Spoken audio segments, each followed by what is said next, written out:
Helo, dyn ni yma heddiw yn bai Caerdydd efo Caitlin Llyr a fi Ffion i ddysgu mwy am y diwydiant.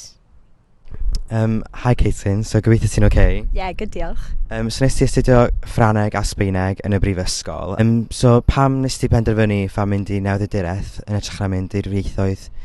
So, o'n i wastad yn gwybod bod fi eisiau bod yn newyddiadurwr, ond nes i benderfynu trwy studio ieithoedd yn ytrach na newyddiaduraeth.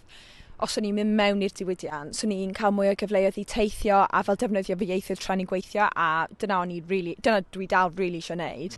So, os wella ti bod yn fan rhan o'r paratoadau cyn recordio neu fan recordio hunan yn gofyn y cwestiynau ar y stryd?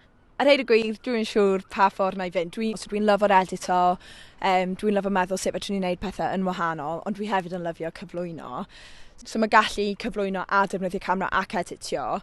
Mae bron fel ti byth gorau wneud y penderfyniad, cos os oes gen ti'r sgiliau gyd, fedrwn ti weithio ym mhob un maes. So, keeping my options open. A mae yna bacon dod, dwi ddim eisiau. Sut ti'n delio fo clywed ffa barn neu safbwyntiau ti fan anghytuno fo, rili? Fel journalist, mae rhaid bod yn impartial a dwi'n really joio hwnna fyd, herwydd nid lle fi yw mynegu fy marn. Ond os wyt ti yn anghytuno dy rhywun, mae'n neud o'n haws i herio nhw, ond actually pan ti yn anghytuno fy pobl, mae gen ti'r cyfle na i wir gofyn y cwestiynau ti isio a rhoi nhw ar y spot. Be yw'r ffa pethau ti anan dysgu'n gyflymach na eraill? Cyn i mi ddechrau, do'n i rioed i wneud TikTok.